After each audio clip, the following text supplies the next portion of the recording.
Bismillahirrahmanirrahim. Assalamualaikum warahmatullahi wabarakatuh. Waalaikumsalam warahmatullahi wabarakatuh. Yang saya hormati Ibu-ibu calon guru penggerak Kabupaten Polewali Mandar, Sulawesi Barat yang berbahagia.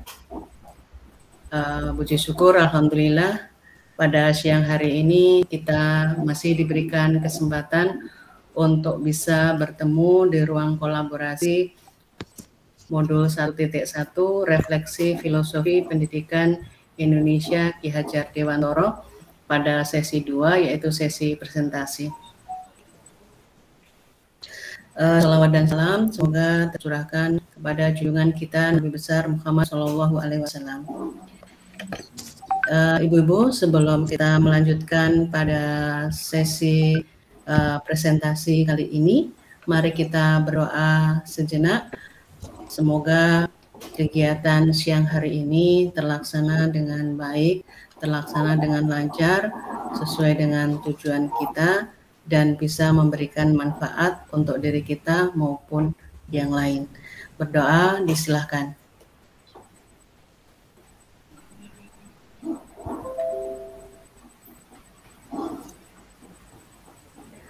Berdoa selesai.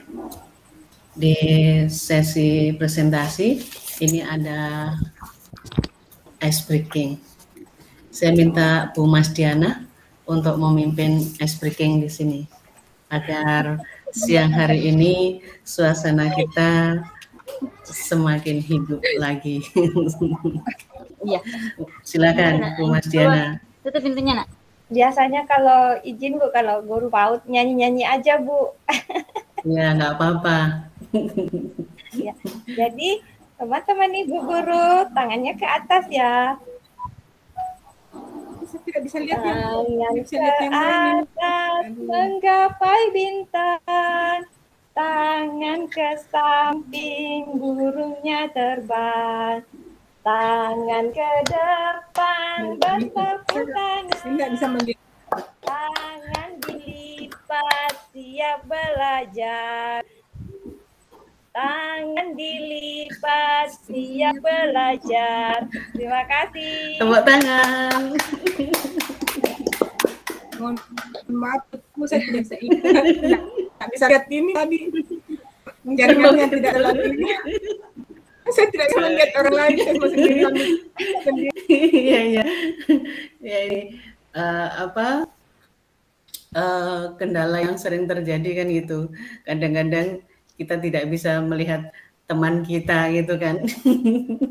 Terima kasih Bu Mas Diana untuk lagunya untuk lagunya siang hari ini. Kita sambil menggerakkan tubuh kita, mudah-mudahan kita selalu sehat dan bahagia gitu ya. Oke. Sekarang kita ke sesi diskusi. Tapi sebelum diskusi saya share screen sebentar ya untuk kegiatan siang hari ini.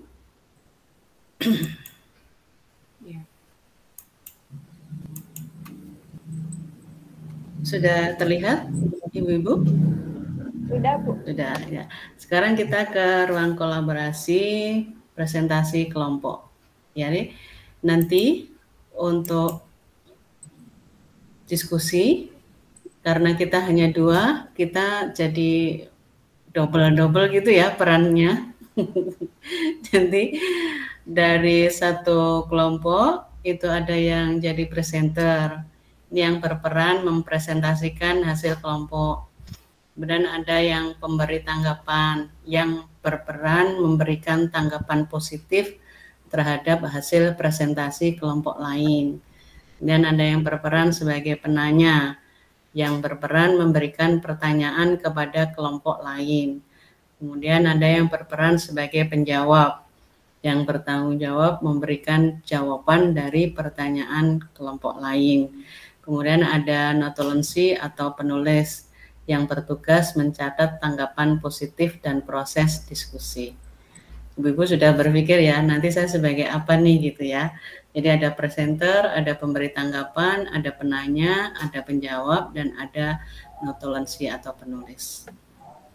Kemudian untuk presentasi kelompok pada siang hari ini,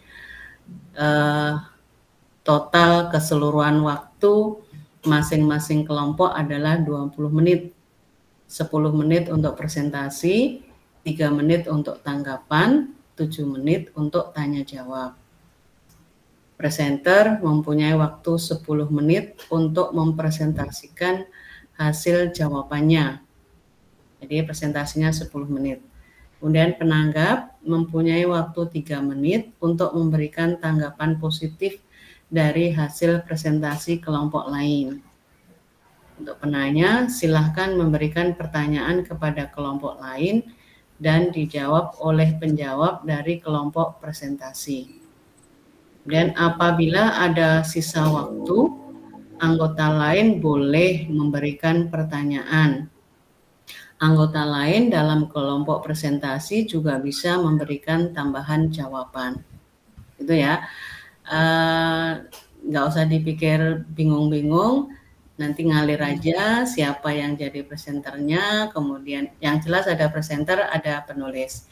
Kemudian untuk penanggap, penanya, penjawab, dan seterusnya, insya Allah akan ngalir gitu saja ya.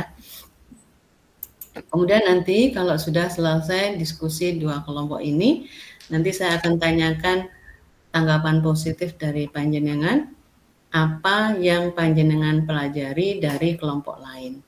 Nanti saya minta untuk langsung disampaikan di forum ini saja, tidak perlu menuliskan di chat box, begitu ya Ibu-ibu? Ya, sudah ada yang ditanyakan atau masih kurang jelas? Sudah? Sudah jelas, Bu. Sudah jelas, oke. Kalau sudah jelas, ini saya stop dulu, kemudian kita mulai, gitu ya.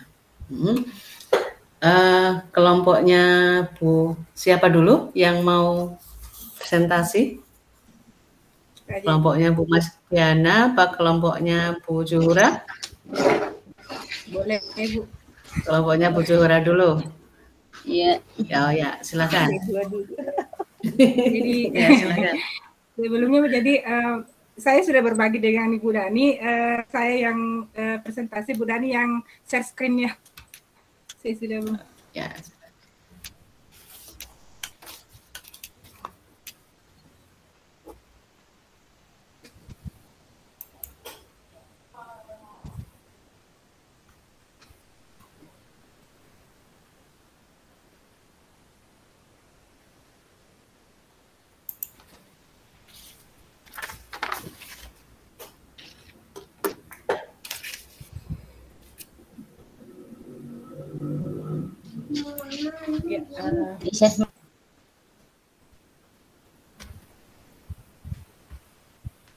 Ya, bismillahirrahmanirrahim. Assalamualaikum warahmatullahi wabarakatuh. Waalaikumsalam warahmatullahi wabarakatuh. Ya, terima kasih atas kesempatan yang diberikan kepada kami. Baiklah, kami akan mencoba memaparkan hasil diskusi kami. Ya, sesuai dengan tugas kami di ruang kolaborasi ini, yakni mendesain kerangka pembelajaran sesuai dengan pemikiran KHD. Nah, yang pertama, memilih salah satu profil pelajar Pancasila dalam mengembangkan Merdeka Belajar. Di sini kami memilih profil pelajar Pancasila yaitu gotong royong. Ya, kemudian sumber daya dan potensi yang dimiliki oleh sekolah dan kelas yang dapat mendukung Merdeka Belajar, yaitu yang pertama peserta didik yang cukup aktif, kemudian lingkungan sekolah yang aman, kemudian sarana dan prasarana sekolah yang memadai. Ya, kami menganggap ini sebagai sumber daya dan potensi yang kami miliki, yang dimiliki oleh sekolah kami, karena memang sekolah kami memang memiliki itu, dan memang sekolah saya dengan Bu Nani salah satu sekolah yang cukup favorit di daerah kami, Bu. Jadi kami menganggap bahwa sangat mendukung. Kemudian ya, alur kerangka yang pertama, tujuan utama yaitu pelajar Indonesia merupakan pelajar sepanjang hayat yang memiliki kompetensi global dan berperilaku sesuai dengan nilai-nilai Pancasila. Kemudian profil pelajar Pancasila yang kami pilih yaitu gotong royong. Ya, kemudian kemudian kompetensi pelajar Pancasila yang ingin dicapai yaitu membiasakan perilaku gotong royong baik di lingkungan sekolah maupun di lingkungan masyarakat sesuai dengan budaya daerah di Pulau Wali Mandar yaitu Sibali Pari. Ya, Sibali Pari ini artinya saling membantu. Ya, dalam budaya Sibali Pari ini terdapat pesan dari leluhur Mandar yaitu Sisara pai mata mapute anna mata malotong anna sisara paluluareang, yang artinya kurang lebih seperti ini. Nanti berpisah antara mata putih dan mata hitam, baru persaudaraan kita bisa terpisah. Ya, pesan dari leluhur inilah yang melekat di masyarakat suku Mandar sehingga mereka memegang tanggung jawab untuk saling membantu dan menganggap sesamanya atau saudara itu sulit dipisahkan.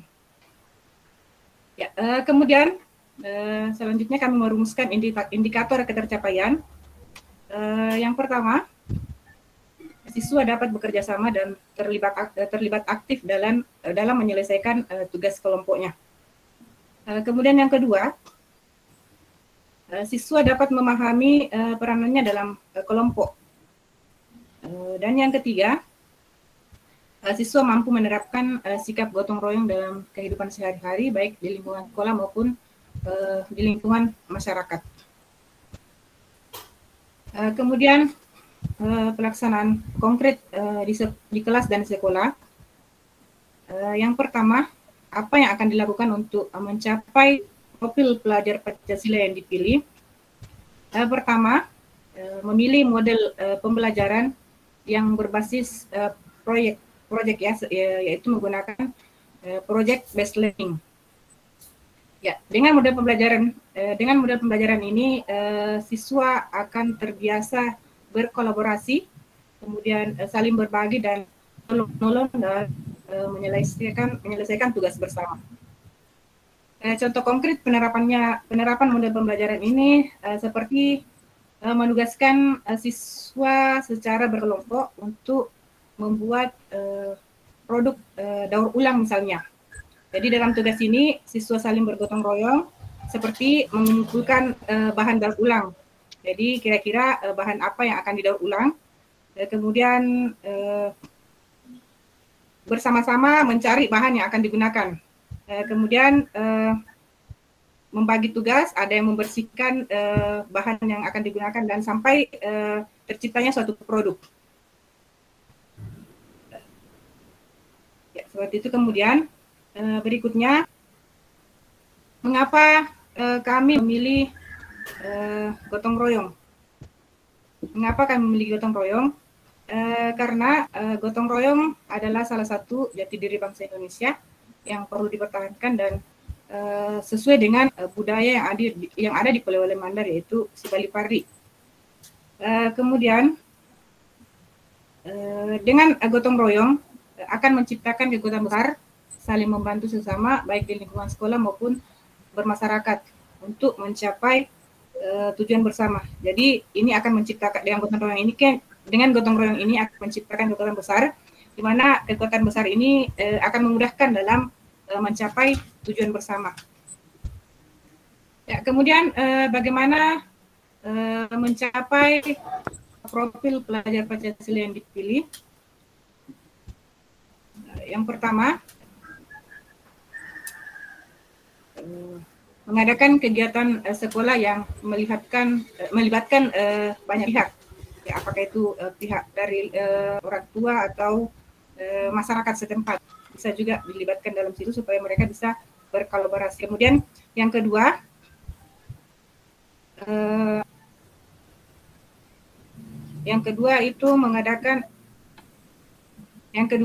guru menggunakan metode pembelajaran yang menuntut siswa untuk berkolaborasi dengan teman. Ya, kemudian yang ketiga, yaitu ada contoh teladan dari guru. Ya, itu kemudian Selanjutnya siapa saja yang terlibat dalam hal ini? Tentunya yang pertama itu adalah pihak sekolah, ya. Kemudian yang kedua guru, ya, sebagai motivator dan fasilitator. Kemudian yang ketiga tentunya peserta didik itu sendiri, dan selanjutnya orang tua atau keluarga, dan yang terakhir itu adalah masyarakat. Ya, demikianlah pemaparan dari kelompok kami. Terima kasih. Assalamualaikum warahmatullahi wabarakatuh. Waalaikumsalam warahmatullahi wabarakatuh.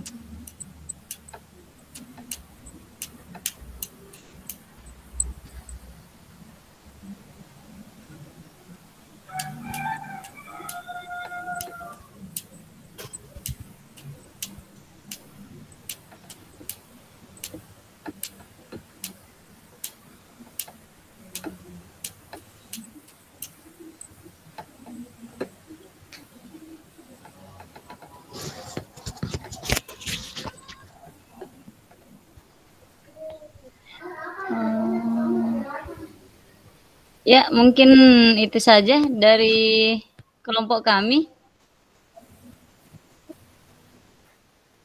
Bagaimana menanamkan budaya si Bali Pari. Siapa tahu dari kelompok lain bisa memberikan tanggapan atau pertanyaan.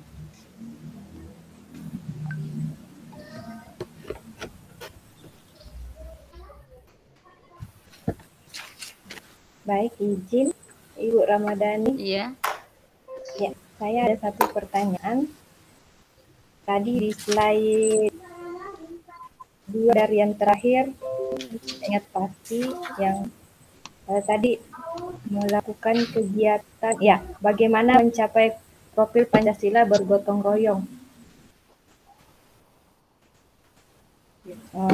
Ini ya, mengadakan kegiatan sekolah yang melibatkan banyak pihak. Saya ingin bertanya, Bu, kegiatan apa saja itu yang dilakukan, yang bisa dilakukan oleh sekolah untuk mencapai profil pelajar Pancasila dalam gotong royong, Bu? Kegiatan apa saja contohnya, Bu? Mungkin kami bisa ini untuk ya nanti untuk diterapkan di lembaga kami. Ada yang tidaknya contoh lah yang bisa diterapkan di lembaga kami. Oke, terima kasih Ibu Masida. Mungkin Ibu Juhura mau menjawab atau Ibu dan saya dulu. Oh iya. Untuk mengadakan kegiatan sekolah yang melibatkan banyak pihak, tadi kan kami sudah di slide sebelumnya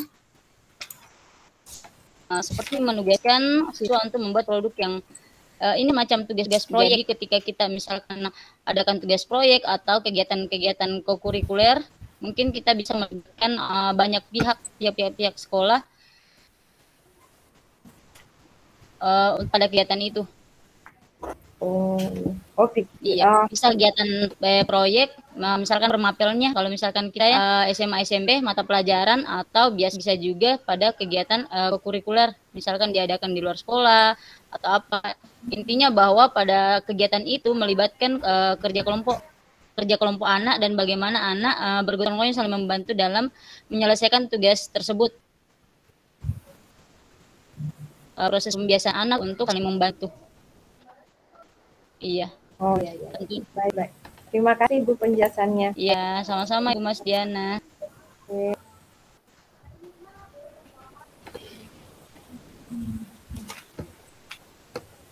Mungkin ada lagi yang mau ditanggapi, tambah?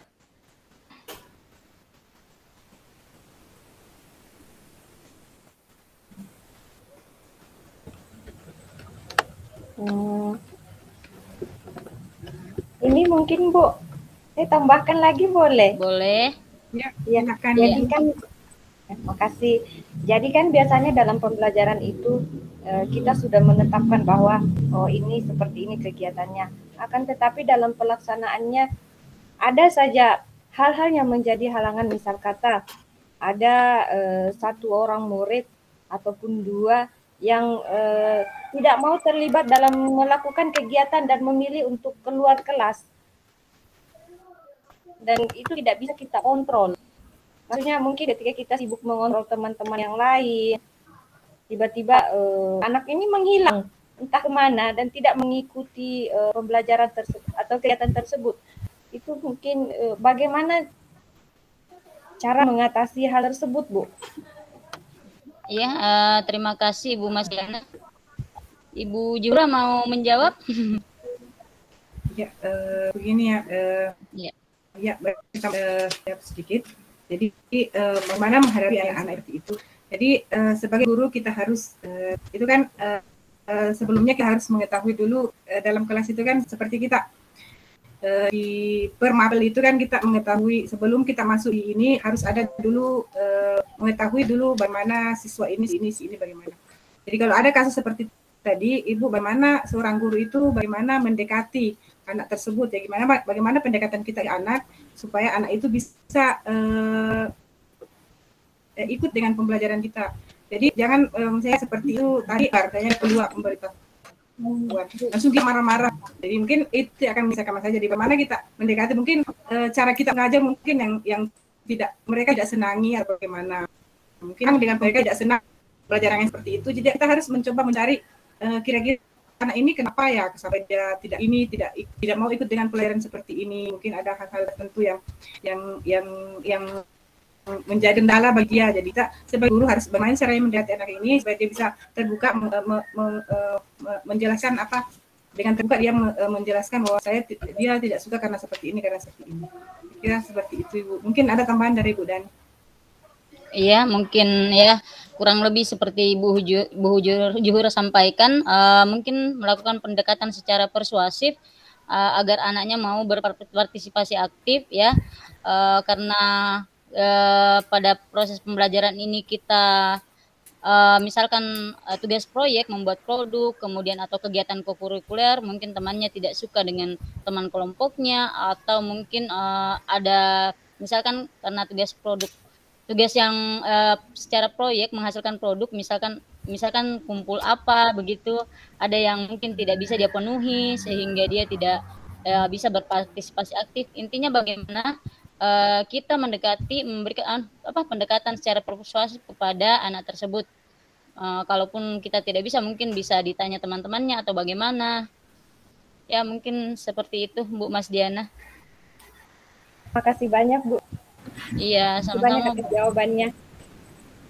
Jadi mungkin pertanyaan saya agak melenceng dari ini ya, Bu. Agak-agak ini. Ya, tidak apa-apa sering. Iya. Ada lagi? Izin Ibu, bisa saya tambahkan? Oke, silakan. Sedikit menanggapi, iya. Terima kasih atas kesempatan yang diberikan pada saya. Melanjutkan pertanyaan tadi dari Ibu Mas Diana, apakah dari kelompok yang sedang melakukan presentasi ini bisa memberikan contoh yang lebih spesifik lagi, kegiatan yang bisa memunculkan atau memperlihatkan bahwa kegiatan kolaborasi siswa bersifat gotong royong yang melibatkan banyak orang. Terima kasih. Iya, terima kasih Bu Haslinda. Ibu Juhura mau menjawab? Atau saya sedikit dulu jadi begini Bu ya, kalau misalnya mungkin Ibu yang Ibu maksud ini selain contoh yang kami berikan tadi ya, jadi sebagai itu juga bisa kita terapkan di kelas seperti misalnya kita sebagai wali kelas misalnya. Jadi dari kelas itu karena sudah tertanam sudah tanam di pari dalam kelas itu di kelas kita itu sudah tidak perlu kita mengatakan menyapu kelas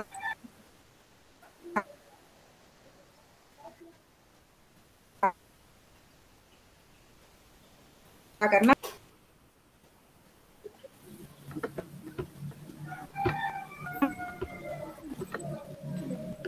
Suaranya Bu Juhura putus-putus sih, Bu. Di mereka itu sudah menyadari tugas masing-masing. Sikap Bali Pari di dalam anak-anak, jadi tidak perlu lagi kita repot-repot membagi tugas membersihkan kelas. Di dalam mereka itu mereka sudah mati sendiri tugas masing-masing. Tidak perlu lagi tunjuk pokoknya karena sudah ini mereka itu sudah mungkin jadi Iya. Jadi begini Bu. Jadi jadi ini penerapan sikap Bali Pari dalam kelas misalnya. Jadi kalau kalau anak sudah memahami sikap ini, kita wali kelas itu tidak perlu lagi berapa anak membersihkan kelas, karena dengan sendirinya anak sudah memahami masing-masing. Jadi mereka bergotong royong membersihkan kelas itu tidak perlu lagi menunggu vokal ini karena mereka sudah menyadari tugas masing-masing. Saya seperti itu contoh kami jelaskan yang presentasi tadi. Silakan Ibu Dari kalau menambahkan. Wah, Bu Dari. Iya, mungkin. Iya. Oke, mungkin saya bisa tambahkan Bu Aslinda ya di sini di apa? Slide kami di sini seperti menugaskan siswa untuk membuat produk yang dipasarkan ya. Kebetulan Ibu Jura, Ibu Ekonomi ya. Misalkan contoh itu kan ada tugas proyek yang diselesaikan siswa. Nah, untuk terlibat beberapa pihak, misalkan pihak sekolah, misalkan ke depan siswa ingin melakukan pameran begitu untuk memasarkan produknya mereka. Ini kan tugas kelompok. Tugas kelompok. Jadi kita melibatkan beberapa pihak bergotong royong untuk menyelesaikan acara tersebut. Misalkan, ya, jadi mungkin macam itu. Kemudian misalkan kegiatan kurikuler kan semacam kegiatan yang dilakukan di luar sekolah ya. Misalkan kunjungan apa. Kita bergotong royong bagaimana semuanya terlibat untuk suksesnya acara tersebut. Itu mungkin keterlibatan semua pihak. Terima kasih atas jawabannya Ibu Juhura maupun Ibu Rahmadani.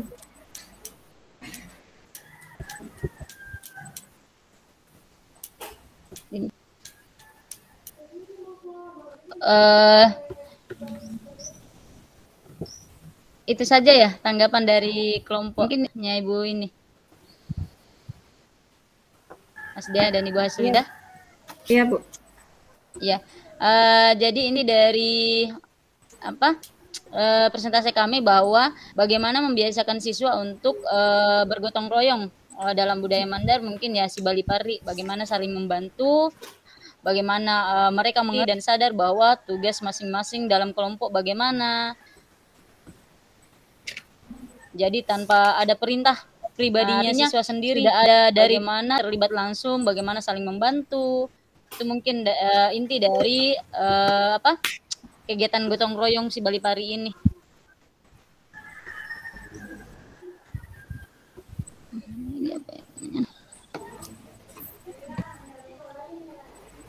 Mungkin itu saja dari presentasi dari kelompok kami, Bu.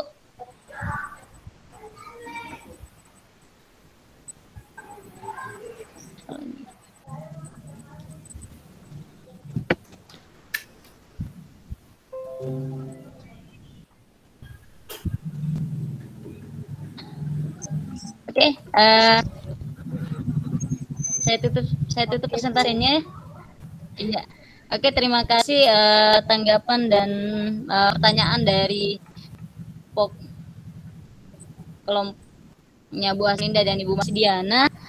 Pun kurang atau lebihnya dari jawaban kami atau hasil presentasi kami mohon dimaafkan. Semoga kami bisa menggunakan. Ya, terima kasih.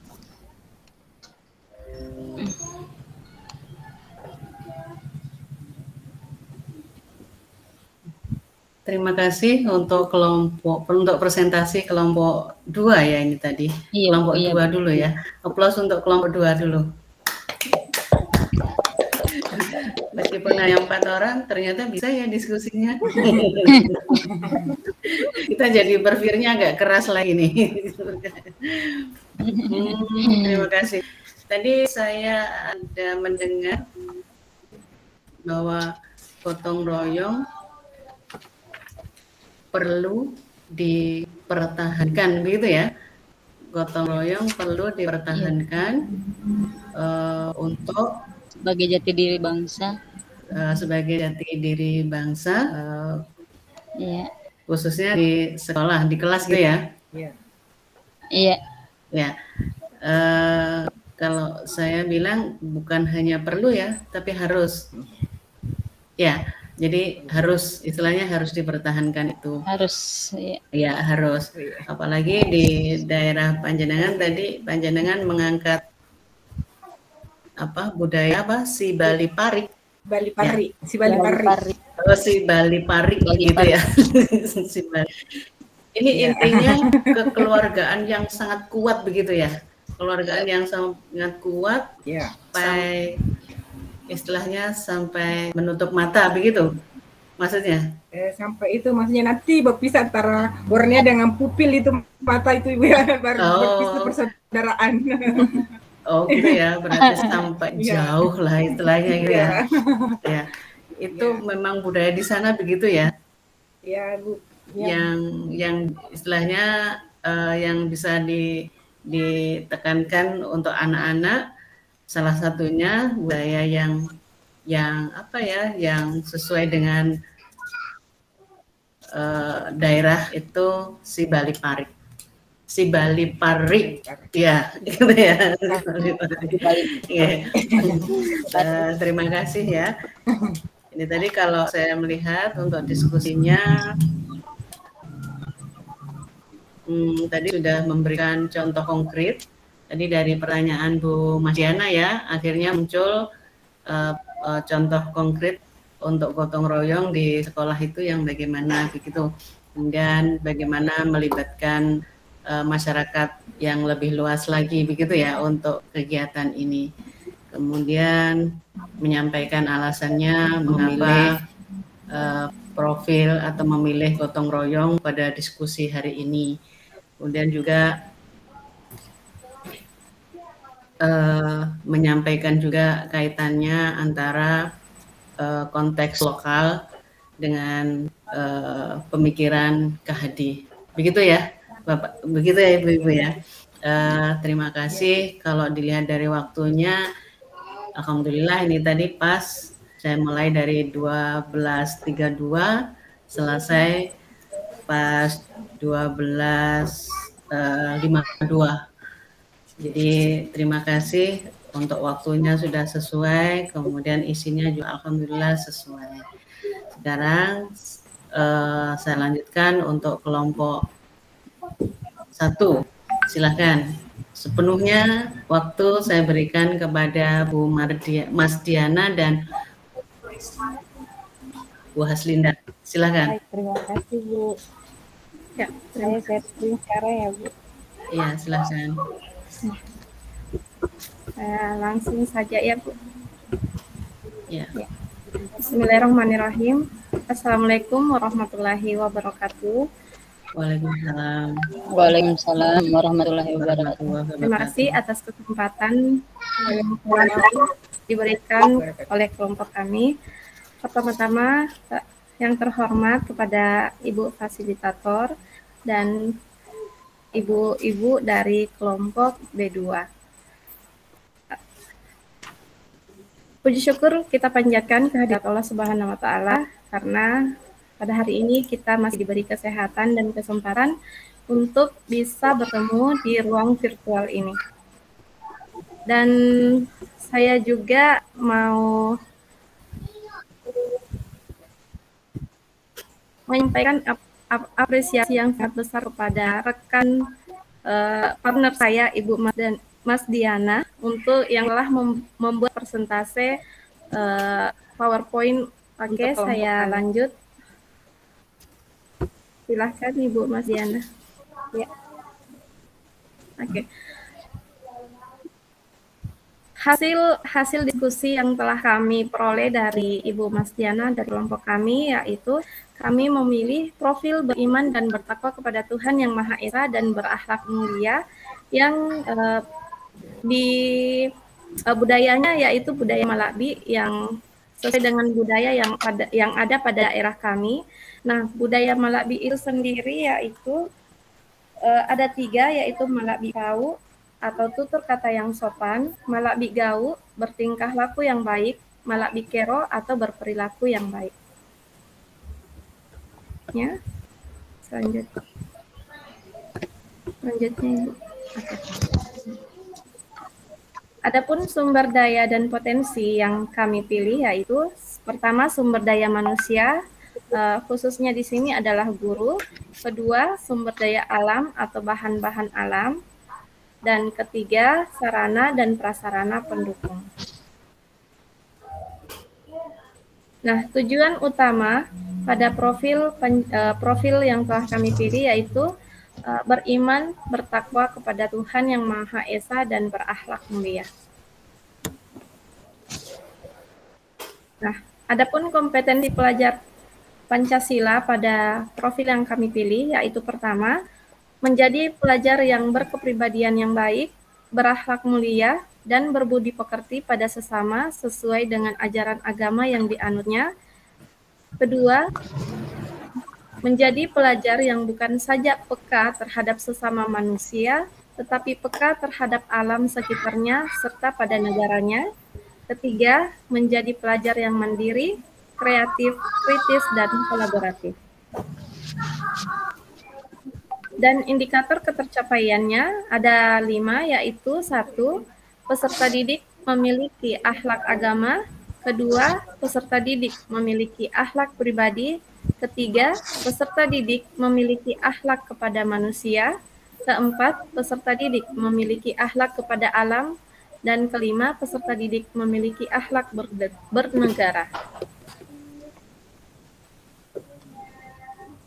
Elaborasi dan pelaksanaan konkret di sekolah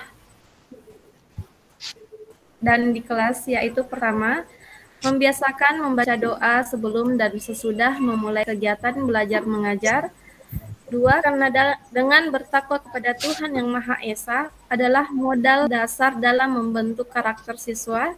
Ketiga, melalui mata pelajaran pendidikan agama yang diberikan oleh guru bidang studi, kami selaku guru kelas juga membiasakan peserta didik untuk mengenal menjauhi segala larangannya, dan yang utama selalu membimbing siswa untuk berdoa setiap kali mengawali segala aktivitas, baik di sekolah, di rumah, di lingkungan masyarakat,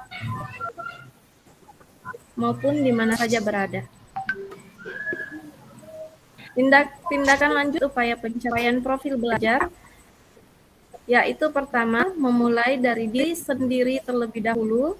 Kedua, mengidentifikasi permasalahan yang ada dengan eksplorasi terhadap satu konsep tujuan yang telah disepakati. Ketiga, melakukan elaborasi, menggali lebih dalam tentang tujuan konsep, menemukan fakta dan mendiskusikannya dalam ruang kolaborasi dan menciptakan konsep yang telah diterima dalam kehidupan nyata.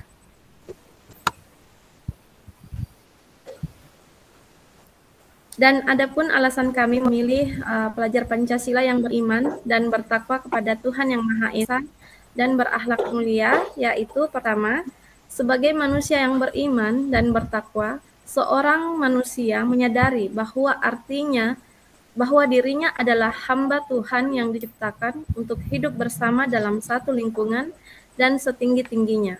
Manusia adalah manusia yang beriman dan bertakwa terhadap Tuhannya. Nilai ketakwaan seseorang manusia akan mendorong ia dalam berperilaku baik terhadap sesama makhluk ciptaan Tuhan dan juga alam sekitarnya.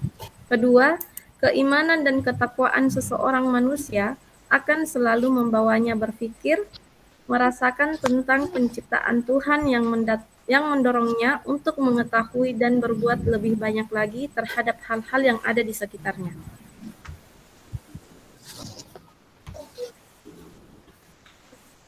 Adapun upaya pencapaian wujud pelajar Pancasila yang beriman dan bertakwa terhadap Tuhan Yang Maha Esa dan berakhlak mulia yaitu 1. Pemberian contoh yang baik atau peneladanan yang baik dalam kehidupan sehari-hari di lembaga sekolah ataupun di lingkungan masyarakat. Kedua, penanaman nilai-nilai ketuhanan dan akhlak mulia melalui pembiasaan dalam kehidupan sehari-hari di sekolah. Adapun pihak-pihak yang terlibat yaitu pertama, guru sebagai penggerak dalam pembelajaran, kedua, kepala sekolah sebagai mitra dalam upaya mendukung segala upaya pencapaian tujuan, ketiga, pelajar sebagai sasaran utama pembelajar dalam upaya pengajaran dan pendidikan, keempat, rekan sejawat sebagai mitra dalam upaya mewujudkan bersama ketercapaian indikator terhadap konsep profil pelajar Pancasila, kelima, sebagai penunjang dalam proses pembangunan karakter pelajar Pancasila yang beriman dan bertakwa terhadap Tuhan Yang Maha Esa dan berakhlak mulia. Oke, sekian dan terima kasih presentasi kami pada hari ini.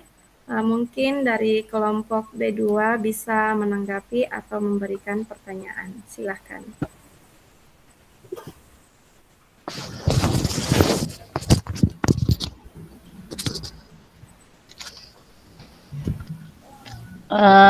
Ya, terima kasih Ibu Haslinda dan Mas Diana. Mungkin saya bisa memberikan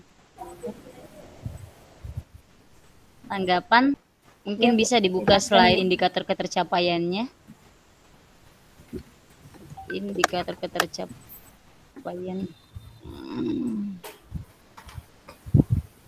Ya.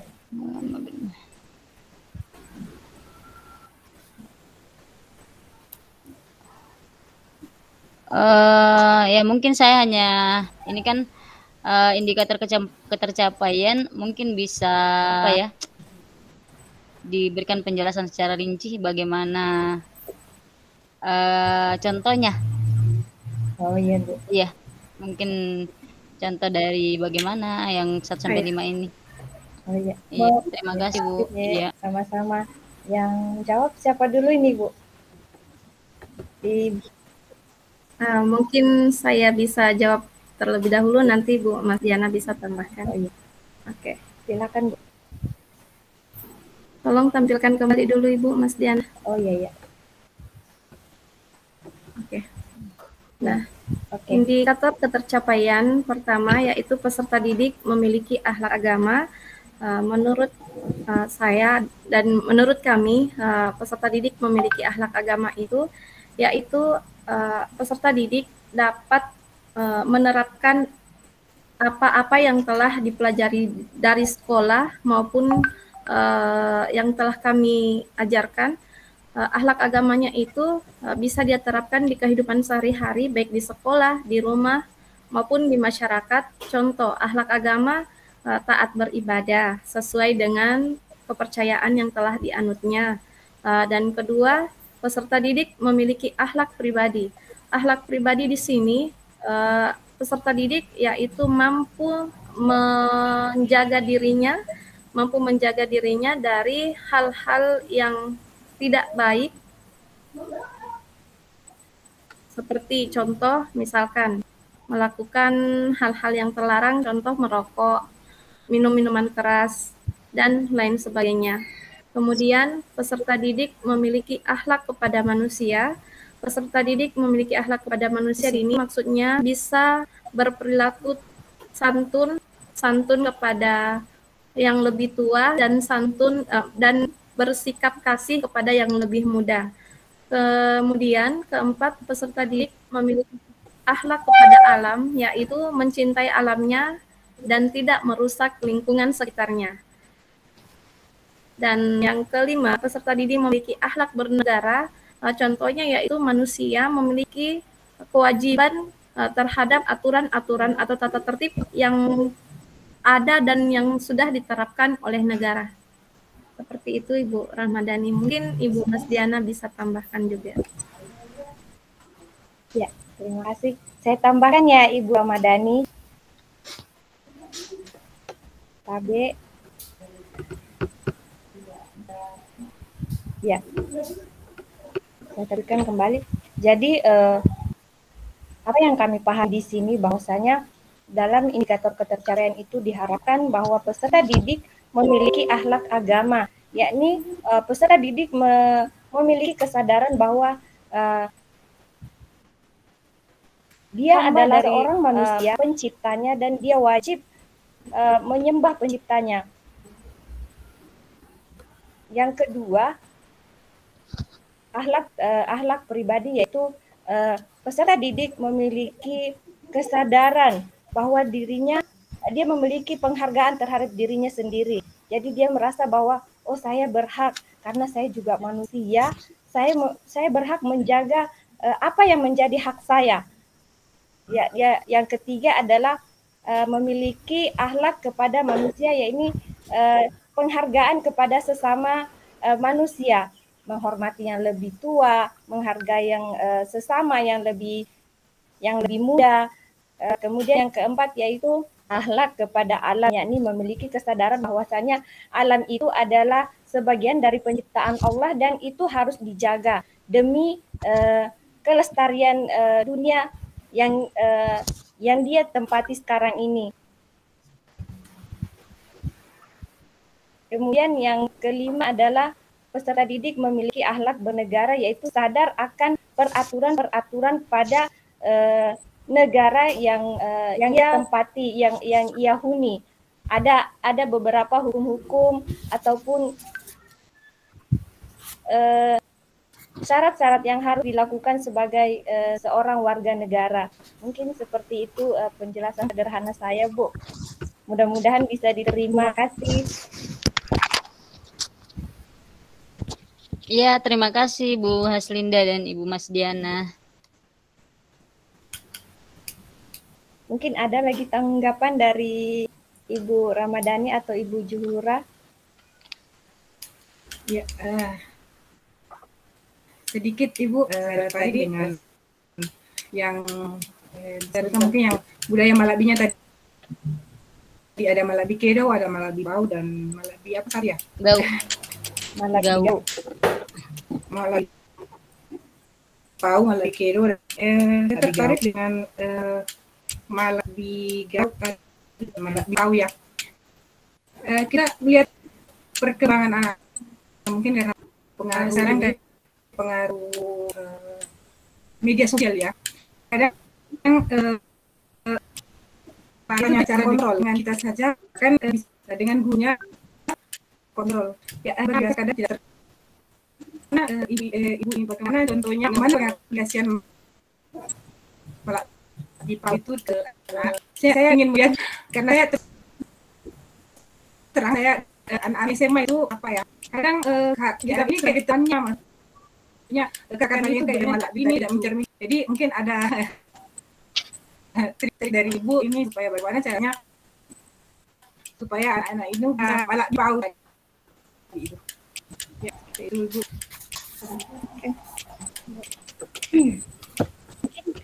Ibu Mas Diana dulu yang mau jawab. Hasinda dulu, nanti saya tambah.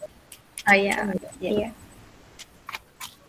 Nah, Malabi Pau tadi itu, coba Ibu Mas Diana coba tampilkan dulu Ibu.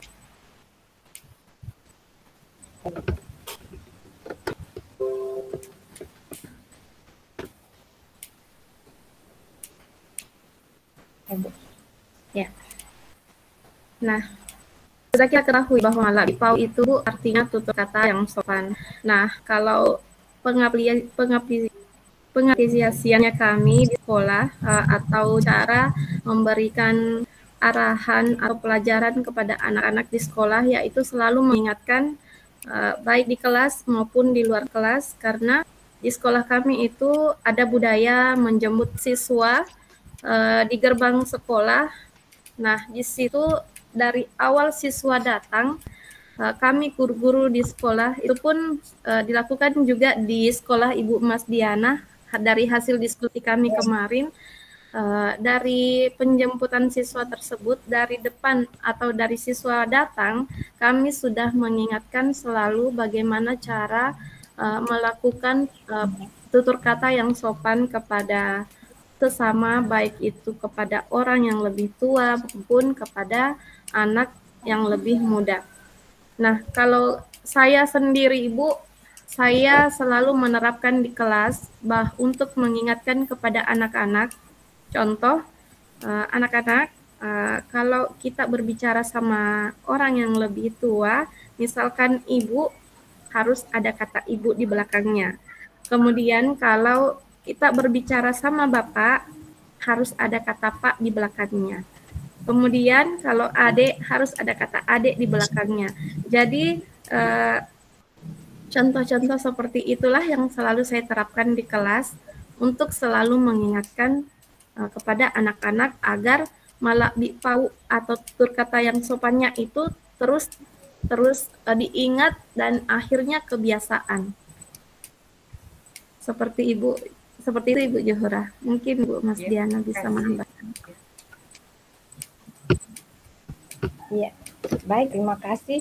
Kalau di lembaga saya sendiri Bu, karena saya mengajar di kelompok bermain, jadi pembiasaan yang kita tanamkan setiap hari itu mulai dari anak datang kita sambut, kemudian menyapa, selamat pagi, apa kabar hari ini? Sudah sarapan belum? Jadi ditanya anak-anak sambil kita memancing bahasanya keluar, aura cerianya keluar.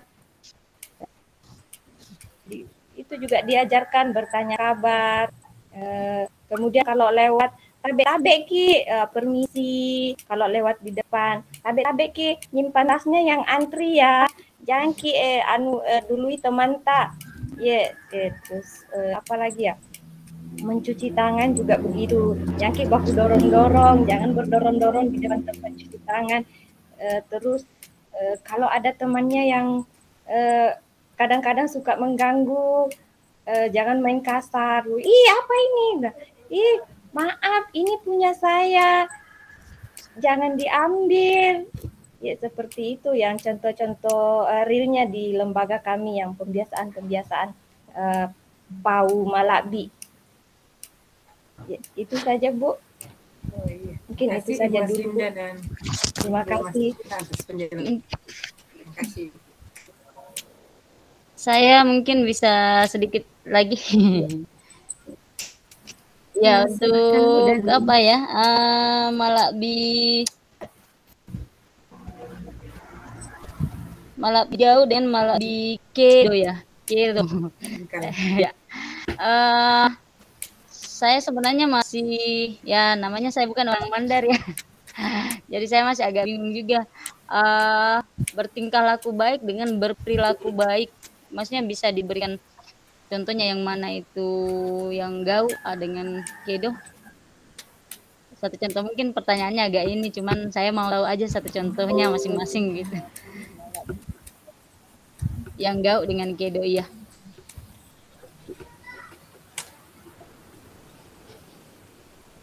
Oh, mungkin seperti ini ya Bu. Yang pemahaman saya, Malabi gau adalah cara kita berperilaku kepada orang lain. Kemudian kalau Malabi apa tadi? Kedo. Malabi Kan satunya bertingkah laku, satunya berperilaku. Oh ya. Jadi yang terkait dengan Malabi gau mungkin lebih kepada akhlak kepada dirinya sendiri. Kemudian kalau yang Malabi kedo itu bagaimana ia berperilaku di depan di antara masyarakat, di antara keluarganya ataupun masyarakat yang maksudnya perilakunya itu dirasakan ataupun berdampak bagi masyarakat ataupun orang-orang terdekatnya. Sedangkan kalau Malabi gau itu mungkin perbuatan-perbuatan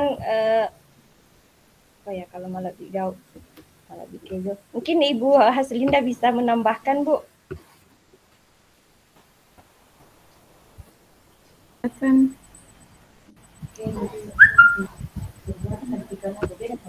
Mungkin bisa di-share tab aja Bu Mas Diana ya.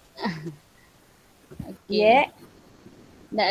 Kan selalu kembali-kembali, mungkin bisa di-share tab saja supaya yang muncul itu hanya persentase ya.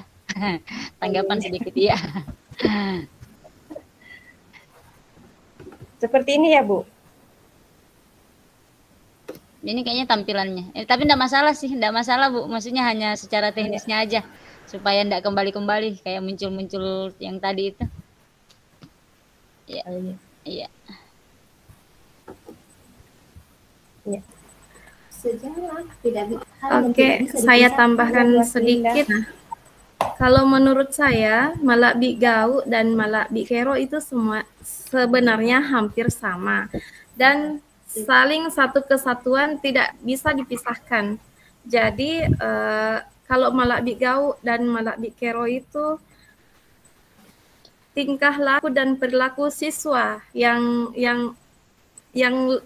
kalau kita berbicara bahasa Indonesia yang mungkin mengarah ke tuturi handayaninya, seperti itu.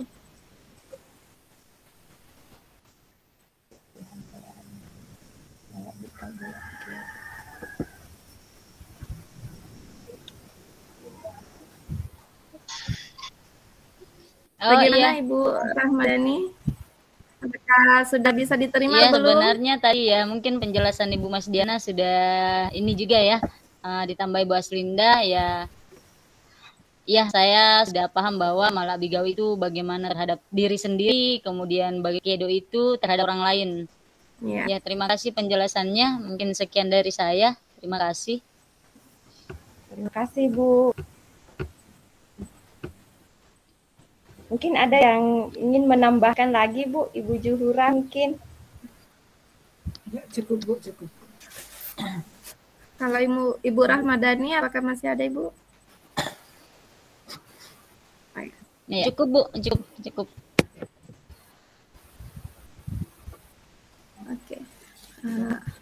Menurut kami, mungkin sampai di sini hasil presentasi kami, Bu, bahwa di daerah kami profil Pancasila yang bisa diterapkan adalah budaya Malak Bi-nya yang terdiri dari 3 tadi, yaitu Malak Bi Pau, Malak Bi Kero, dan Malak Bi Gau.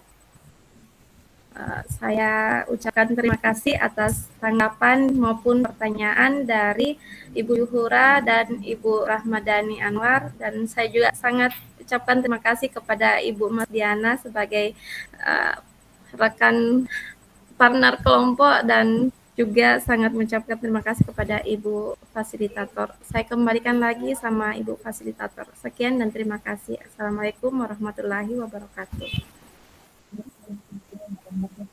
Waalaikumsalam warahmatullahi wabarakatuh.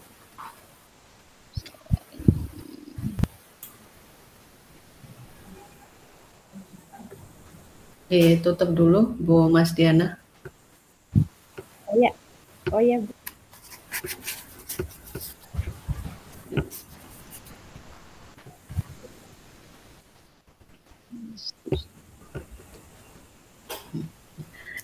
Terima kasih kepada kelompok 1, Bu Mas Diana dan Bu Juhura.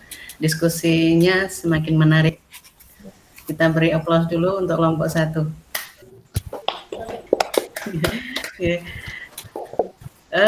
Saya jadi kenal dengan ada apa? Budaya Malak Bi. Iya, pakai ki ya. Malak. Itu tulisannya pakai ki. Iya. Ya, tadi si Bali Malak, sekarang Bali Bali. Tahu si Bali. Ya, ada lagi. Ya, kalau si Bali Marik tadi hubungannya dengan gotong royong, kalau ini Malak ini hubungannya dengan apa tadi? Perilaku yang ke profil pelajar Pancasila apa tadi Bu Jana?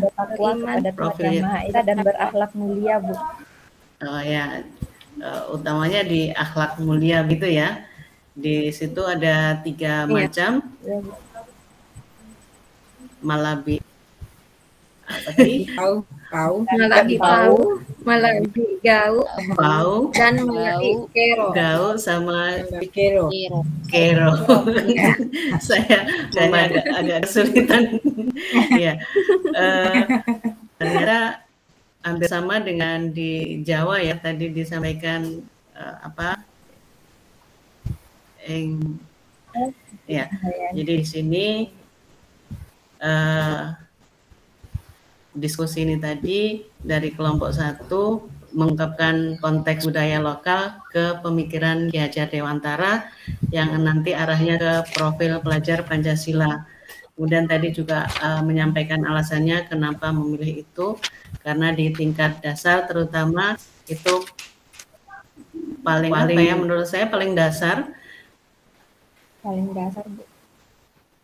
Diharapkan kalau di paling dasar budaya-budaya itu benar-benar melekat pada anak-anak, insya Allah nanti di pendidikan menengah dan pendidikan atas bisa lebih baik lagi. Jadi kalau mungkin di tingkat SMA ya Bu Zuhra ya, kalau SMA memang anaknya sudah besar-besar dan sudah kelihatannya tidak mau diatur begitu, pengennya maunya sendiri. Apalagi sekarang dengan adanya media sosial pengaruhnya, ini PR buat kita semua, buat Bapak Ibu guru di sekolah, bahwa budaya ini, budaya Malabi ini ya menurut saya harus ditanamkan itu agar tercipta murid-murid yang punya akhlak mulia, dengan harapan kalau akhlaknya mulia nanti akan bisa mencapai kebahagiaan, begitu ya, kebahagiaan dalam kehidupan selanjutnya gitu. Kemudian tadi juga sudah menyampaikan tantangan sama solusi tadi sudah ya, istilahnya kalau misalkan Bu Jora menyampaikan gimana kalau untuk anak-anak dewasa dalam menerapkan ini, ya, Bu Mas Diana sama Bu Haslinda juga sudah menyampaikan, kemudian memberikan contoh konkret juga dalam kehidupan di sekolah, begitu ya. Untuk penyampaian materi dari waktunya sudah cukup juga yang saya sampaikan tadi. Terima kasih untuk kelompok 2. Alhamdulillah untuk diskusinya sudah selesai. Sekarang seperti yang saya sampaikan tadi ya, tanggapan positif masing-masing ibu-ibu, saya minta untuk memberikan tanggapan positif terkait dengan kelompok lain. Jadi apa yang ibu-ibu pelajari dari kelompok lain, gitu ya? Apa yang panjenengan pelajari dari kelompok lain? Tadi pasti kan ada pelajaran tertentu gitu dari diskusi hari ini kan. Ya. Saya minta Bu Rahmadani dulu menyampaikan.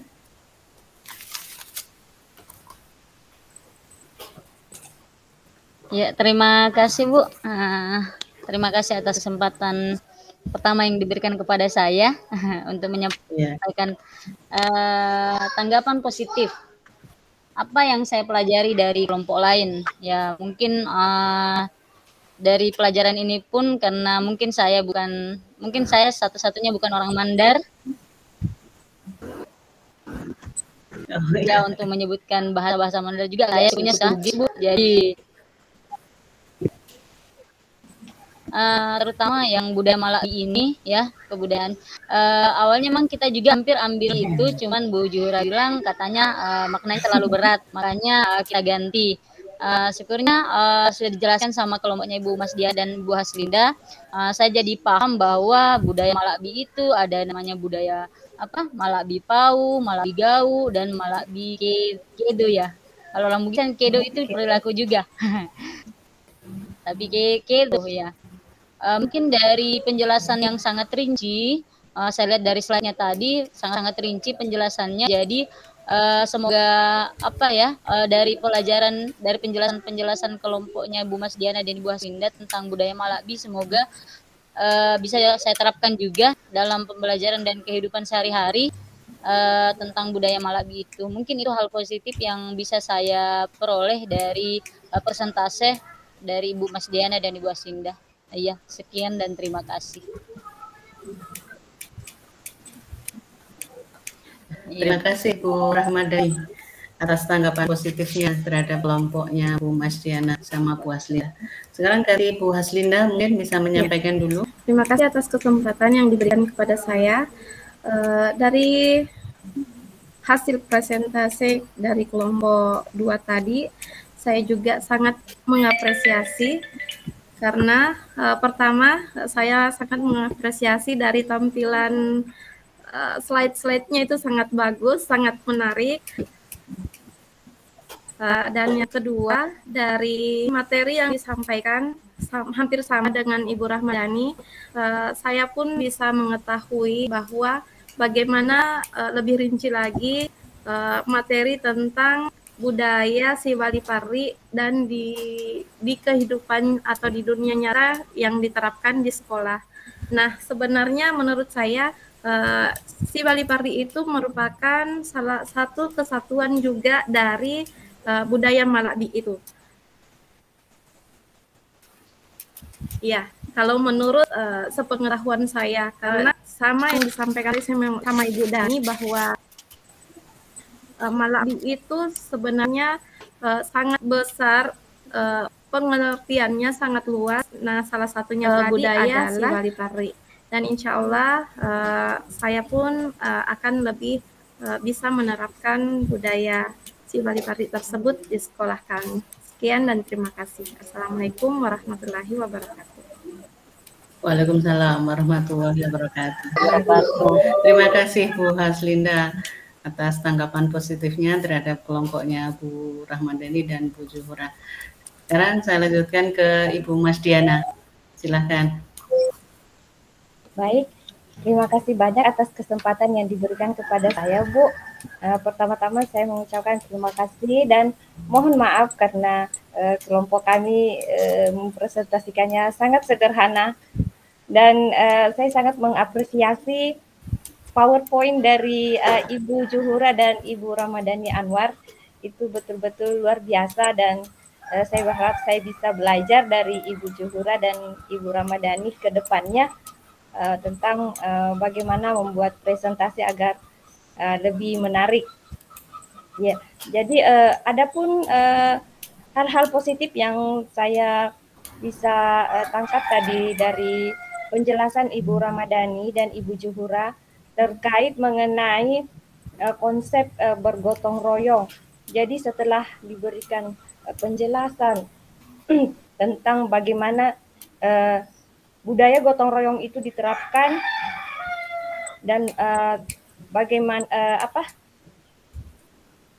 bahwasanya budaya gotong royong itu ternyata banyak memberikan dampak yang sangat positif bagi anak-anak. Dari kegiatan bergotong royong itu anak dapat belajar banyak hal, terutamanya bagaimana membangun sebuah proyek ataupun membangun satu tujuan bersama-sama dalam mengerjakan dan ya banyak sekali nilai-nilai positifnya. Dari contoh-contohnya juga saya menjadi lebih paham tentang bagaimana penerapannya di sekolah, Bu. Saya kira itu saja, Bu, dari saya. Terima kasih banyak. Assalamualaikum warahmatullahi wabarakatuh. Waalaikumsalam warahmatullahi wabarakatuh. Terima kasih Bu Mas Diana atas tanggapan positifnya terhadap kelompoknya Bu Zuhura dan Bu Rahmadani. Sekarang yang terakhir ini, Ibu Zuhura. Silakan Bu Zuhura berikan tanggapan positifnya pada kelompoknya Bu Mas Diana dan Bu Haslinda. Silakan. Ya, terima kasih Bu. Assalamualaikum warahmatullahi wabarakatuh. Waalaikumsalam warahmatullahi wabarakatuh. Terima kasih. Jadi saya yang pertama saya sangat mengapresiasi kekompakan antara Bu Mas Diana dengan Bu Haslinda dalam mempresentasikan hasil diskusinya tadi, dan kemudian kekompakannya dalam menjawab tanggapan dari kami. Kemudian ini juga seperti yang disebutkan tadi oleh Bu Dani, sebenarnya ini budaya Malabi, saya sebagai orang Mandar asli, ini juga aku takut karena saya itu maknanya sangat dalam. Jadi tadi dengan penjelasan dari Ibu Haslina dengan Bu Mas Diana, saya tertarik untuk mempelajari kembali bagaimana menggali itu budaya Malakbi. Saya sangat tertarik kan, saya sebagai orang Mandar sendiri betul-betul masih apa, hanya luar-luarnya saja yang saya tahu. Jadi dari penjelasan Ibu Mas Diana tadi dengan Bu Haslina, saya kayaknya untuk mempelajari lebih dalam tentang budaya Malakbi, karena memang itu sangat kental di Pulau Mandar, di Sulbar khususnya. Bukan hanya di Pulau Mandar, Bu, ya, jadi semua untuk di Sulawesi Barat itu memang budaya Malakbi itu sangat disanakan. Jadi saya kayaknya lebih dengan penjelasan dari Ibu Haslina dengan Bu Mas Diana, saya kayaknya lebih akan berusaha untuk mengetahui lebih dalam itu bagaimana sebenarnya budaya Malakbi itu. Jadi saya kira itu saja dari tadi itu kekompakan dari Ibu Mas Diana dengan Bu Haslina ini sangat mengapresiasi, sangat bagus menurut saya, maksudnya kekompakannya itu, komunikasi yang sangat bagus sebelum mempresentasikan itu, Pak, sangat bagus. Terima kasih. Saya kira itu saja, Ibu. Terima kasih Ibu-Ibu sudah memberikan tanggapan positif kepada kelompok yang lain, begitu ya. Ibu-Ibu, ini bisa saya simpulkan bahwa istilahnya pemikiran atau pendidikan berdasarkan pemikiran KHD ini tidak jauh dari budaya Indonesia, begitu ya. Jadi kalau misalkan ini tidak sampai tidak diterapkan, rasanya juga kurang kurang sesuai dengan Indonesianya itu, ya. Dari kegiatan diskusi yang hari Jumat kemarin dan diskusi hari ini, kemarin kan saya sampaikan bahwa tujuan forum diskusi itu ibu-ibu sebagai calon guru penggerak bisa mendesain kerangka pembelajaran yang sesuai dengan pemikiran KHD. Dari yang disampaikan oleh kelompok 1 maupun kelompok 2 dengan budaya Sibalik-Parik dan Malakbi tadi, berarti tujuan yang pertama sudah tercapai. Begitu ya ibu-ibu ya. Kemudian yang kedua, CGP atau Ibu sebagai CGP dapat mempresentasikan hasil identifikasi prinsip pembelajaran dari pemikiran KHD yang sesuai dengan konteks daerah atau sekolah masing-masing. Sudah pasti ini sudah tercapai. Kemudian yang ketiga, CGP dapat saling memberikan tanggapan positif reflektif terhadap presentasi kelompok lain. Dan ini juga sudah dilakukan oleh ibu-ibu semua. Berarti tujuan di forum diskusi ini alhamdulillah sudah tercapai dengan sangat baik menurut saya. Jadi ini mungkin karena waktunya juga sudah lebih dari jam 13.30, kita bisa tutup ibu-ibu ya untuk diskusi kita hari ini. Tapi sebelum kita tutup, nanti untuk pertemuan berikutnya waktunya kita undur gitu ya, biar tidak terlalu mepet, mungkin dengan jadwal istirahat atau jam makan siang panjenengan semua. Nanti berikutnya kita mulai pukul 13.30 WITA, tapi sesuai dengan jadwal yang diberikan dari P4PK Penjaspika, begitu ya. Saya berharap tugas-tugas bisa dilaksanakan semua dengan baik. Kalau misalkan ada masalah bisa komunikasi dengan saya. Tapi saya mohon maaf barangkali chat panjenengan ke saya mungkin tanggapannya agak terlambat atau bagaimana. Saya mohon maaf. Jadi insya Allah akan saya tanggapi kalau misalkan saya sudah membuka, karena kadang-kadang itu kadang-kadang saya letakkan, kadang pas saya tidur begitu kan.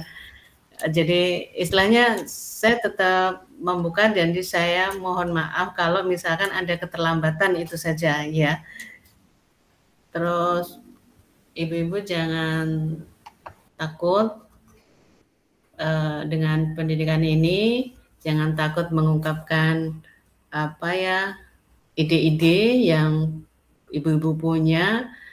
Di sini kita belajar, di sini kita berlatih agar bisa lebih baik lagi. Kalau sudah baik bisa lebih baik lagi.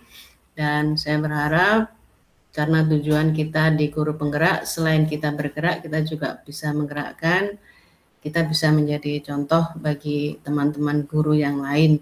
Dan tadi seperti yang disampaikan oleh kelompoknya Bu Rahmadani, bahwa guru harus bisa menjadi contoh, bisa menjadi teladan, tidak hanya menjadi teladan bagi murid-muridnya, tapi juga menjadi teladan bagi rekan guru yang lain. Begitu ya Ibu-ibu ya.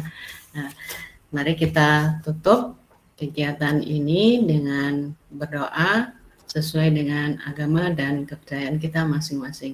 Berdoa, silahkan.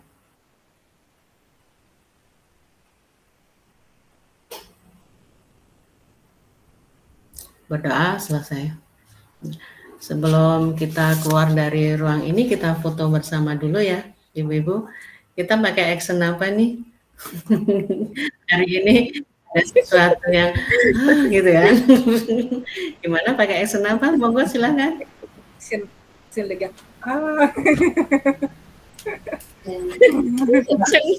Gimana actionnya? Silakan saya foto. Lega ya. Oh kemarin ya kepikiran gitu, besok diskusinya gimana gitu. Silakan ya, Bu. Siapa Bu Rahmadani? Action apa ini? Gimana actionnya?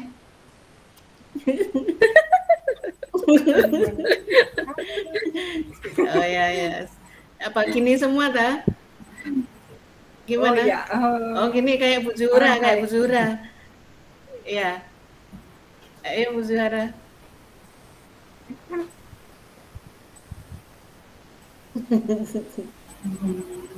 Ya, terima kasih. Ibu-ibu, kalau misalkan rekaman ini saya share di YouTube boleh nggak? Boleh, Bu. Boleh ya. Ibu punya channel YouTube kan? Boleh. Nanti kita saling subscribe ya. Iya. Ya, nanti kan panjenengan semua nanti di tugas-tugas berikutnya share di YouTube.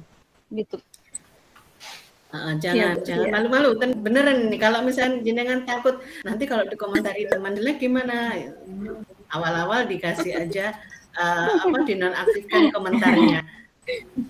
Menurut saya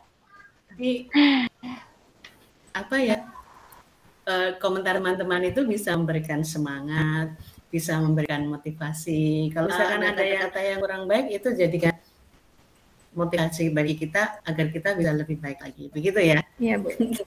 Ya, terima kasih. Saya sebagai fasilitator, jika ada kurangnya saya mohon maaf. Semoga nanti di ruang kolaborasi berikutnya bisa lebih baik lagi. Amin. Wabillahi taufiq wal hidayah. Wassalamualaikum warahmatullahi wabarakatuh. Waalaikumsalam warahmatullahi wabarakatuh. Terima kasih, Bu. Terima kasih. Silakan kalau mau keluar.